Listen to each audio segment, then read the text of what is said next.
ما يخص جديد احمد الجيفالي، زي ما قلنا وبنأكد احمد الجيفالي مش هيكون موجود في الزمالك الموسم الجديد قولا واحدا، الامر منتهي تماما.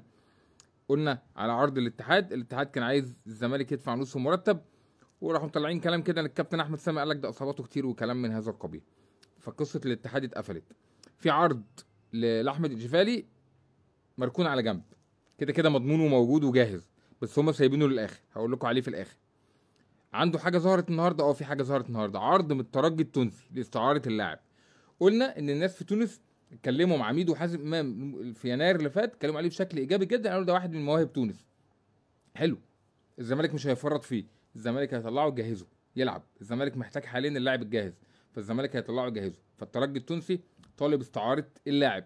خلينا نشوف الزمالك هيعمل ايه. بالاضافه نادي مغربي طالب اللاعب، نادي مغربي طالب اللاعب، حاجه حلوه جدا. لاعب في عروض، انا عايز اللعيب يجهز في نادي، يعني لو راح الترجي بالنسبه لي تبقى حاجه قويه جدا.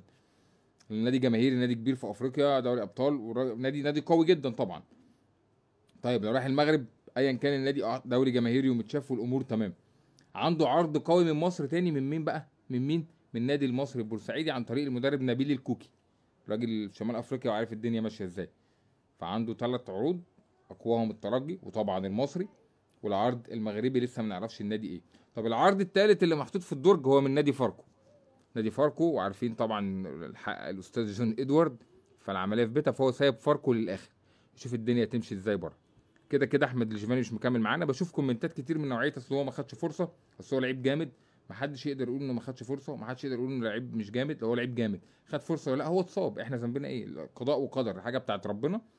فانت مش محتاج لعيب لسه يبدا يرجع من الاصابه، لا قدر الله الاصابه ممكن ترد، لا قدر الله يحصل حاجه، لا انت عايز لعيب جاهز يجي يلعب، مفيش حاجه مضمونه، بس انت عايز لعيب جاهز يجي يحط نفسه في الملعب ويشتغل ويديك مردود ويديك اداء. فاحمد الجيفالي مش موجود في خطه الزمالك للموسم الجديد يا جماعه، القصه دي منتهيه تماما. الزمالك لازم يطلع الجيفالي، ولازم يطلع الجزيري، ولازم ايضا يطلع صلاح الدين مصدق من اجل ضم الصفقات الاجنبيه. يعني تيدي اوكو عشان يتقيد في قائمه الزمالك لازم الجيفالي يطلع، عشان تأيد الراجل لازم الجيفالي يطلع، الراجل ده ماضي وباصم وكشف وعمل كل حاجه.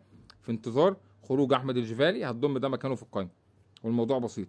وفي غيره هيطلع الجزيري، في واحد قوي جاي مكانه بامر الله، الامور بس تمشي على خير باذن الله والدنيا تكمل على خير.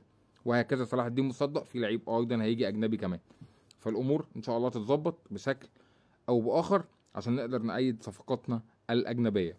كده بعيد وزيد، الجيفالي واحد من اهم المواهب اللي موجوده في تونس في سنه، فان شاء الله يفرق معانا الموسم الجاي. زي ما علي اللي خلاص اصبح لاعبا رسميا في الزمالك، الناس كلها بتتكلم عليه بشكل ايجابي جدا، وهو باذن الله مكسب كبير جدا جدا للزمالك. لعيب عنده 19 سنه الزمالك اشتراه، زي ما قلت قبل كده ان شاء الله هيدينا مردود قوي في الملعب بامر الله، ربنا يحميه ويبعد عنه الاصابات، هيدينا مردود قوي في الملعب، وفي المستقبل استثمار كبير جدا جدا لنادي الزمالك. شفتوا عادل بولبينا اتباع بكام؟